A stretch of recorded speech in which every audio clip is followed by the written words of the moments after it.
Well, welcome to the channel. You're Reverend Dr. J.W. Morrison, Theologist, Central Coast, New South Wales, Australia.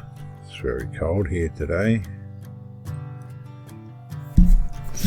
In our last study of Proverbs 22, we found out that the only way to go with a narcissist is to ultimately throw them out and for you to disappear. That way you get away from the flying monkeys and their constant disaster and reign of terror, and you bring it to an end by being generous enough to offer the narcissist the blessing of knowing how they're truly behaving. No more mockery and fighting goes on. The quarrels and the insults, the passive-aggressive behavior disappears when you throw out the troublemaker. Verse 11 of 22, whoever loves a pure heart and gracious speech will have the king as a friend. If we go to Matthew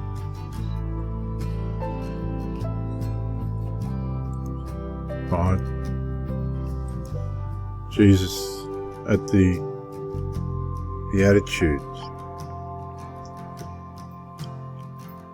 said,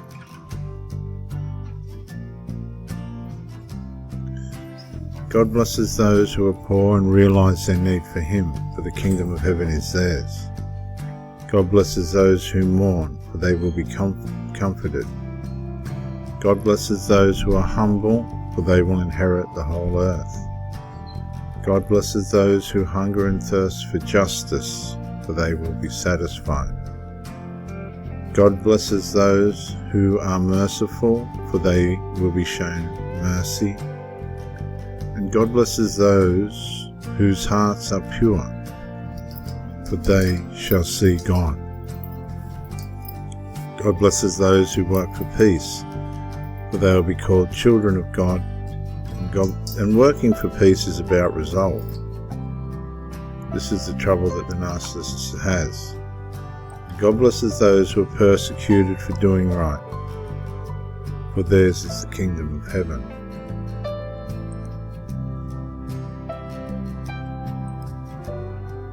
Now,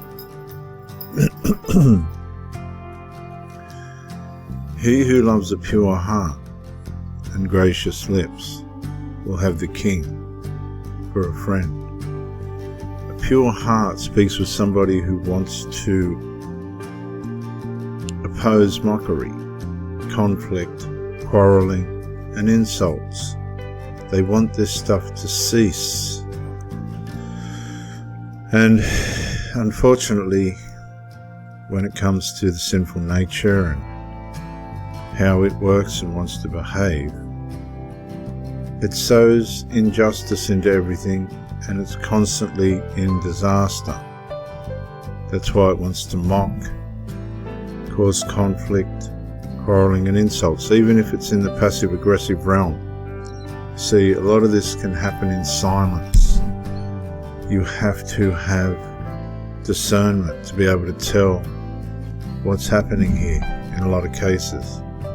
The pure heart speaks with somebody who wants to walk in love, joy, peace, long-suffering, kindness, goodness, patience, gentleness, and self-control. That's the fruit of the Holy Spirit. The Holy Spirit produces this kind of fruit in our lives. Love, joy, peace, patience, kindness, goodness, faithfulness, gentleness, and self-control. There is no law against these things. And I've had beautiful, wonderful girlfriends that have come to me and said, this is how I want to live. And yet for some strange reason, there's been an intrusion come into the relationship, and their desires and their sinful nature and their passions have allowed triangulation, interference, conceited flying monkeys to provoke one another and to be jealous of me in their lives.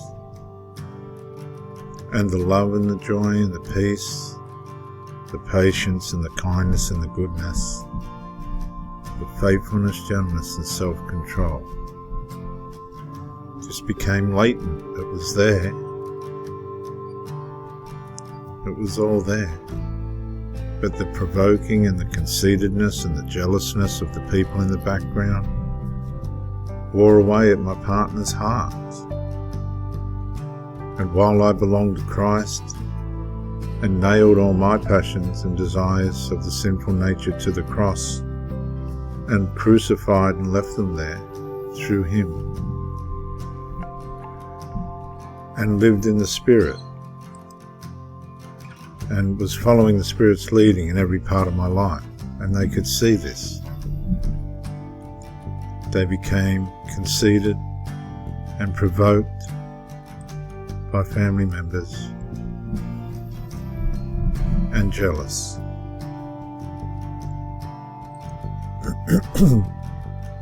And the purity of the origin of the relationship began to slip. And you can have gracious lips. Remember, gracious lips are the lips that are generous enough to share with the poor the bread of life, the problems that need to be fixed. See, the narcissist doesn't want to face scrutiny, self-scrutiny or self-introspection. The narcissist wants to have a cigarette or a drink, some drugs and medications. They end up making a mockery of and conflict of things that were really fixable, quite fixable. They slipped out of the love and the joy and the peace. And these people have said to me, we want peace and kindness and goodness, but for some strange reason in the background, the impurity and the lustful pleasures, and idolatry and sorcery. See, a lot of these people get taken away by their habits. Their sorcery, which is smoking, their drunkenness, their need for toxicity,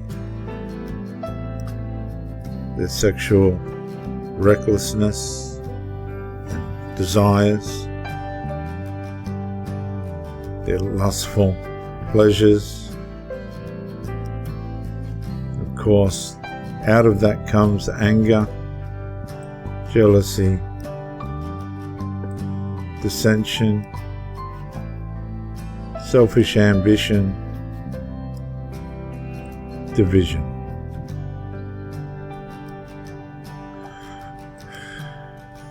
And when you have a pure heart and you want what's best for everyone, and you're confronted in the spirit by mockery, conflict, quarreling, and insults, the only way you can help the situation, the only way you can help the king in your relationship, for you guys to be friends, for you and your partner to live as king and queen, is to have the grace enough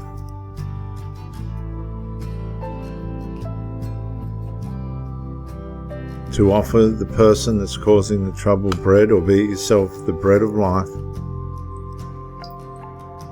and confront the poor behavior. But no matter how gracious your lips are, how open and transparent your heart is, sometimes and usually, as you learn knowledge about personality disorders and the sinful nature,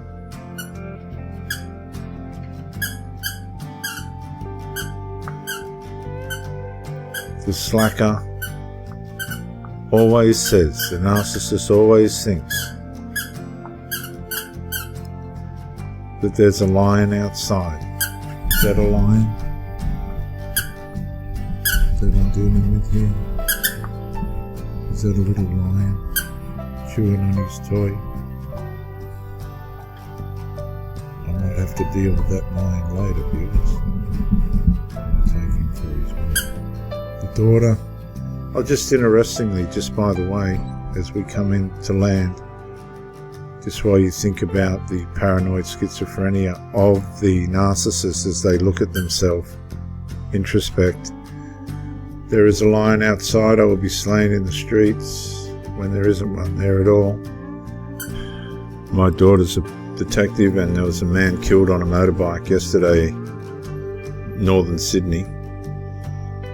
He was run down by a drug addict person that had too much drugs, hit the man on the motorbike, tried to flee the scene with the man and the motorbike under the car, and dragged the guy for 200 metres under the car. Killed. Ended. Drugs. Stay away from drugs and alcohol. That man lost his life for no good reason. When you confront your partner, you've got to understand that they're living in a realm of paranoia. They have low self-esteem. They're frightened of being abandoned, even though their behaviour is leading for that to happen. The narcissist will say, there's a lion outside and I'll be slain in the streets. They don't do anything. They don't resolve the issue. And this is how complex the sinful nature and things are.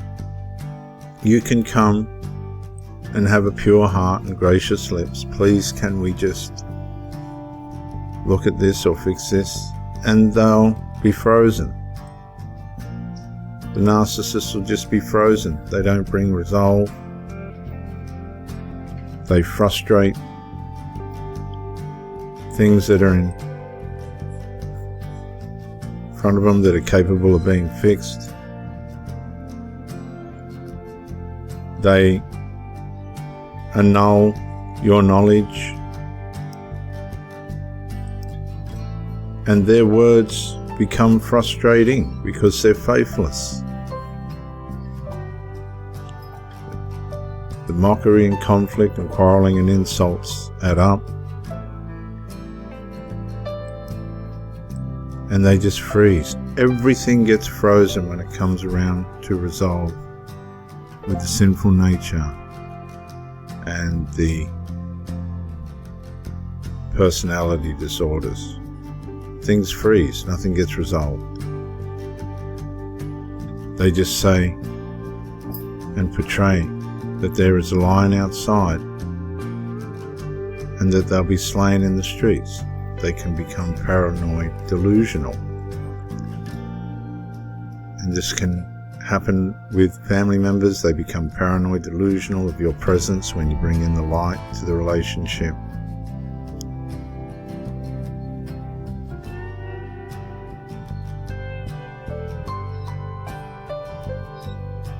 It's just all slackness. Drive out the mocker and conflict will depart. Even quarrelling and insults will cease, because the Holy Spirit produces the kind of fruit in our lives that bring love, joy, peace, patience, kindness, goodness, faithfulness, gentleness, and self-control. There is no law against these things, and these things are for those who belong to Christ. I'm Reverend Dr. J.W. Morrison, theologist. Thank you for joining me, and bye for now.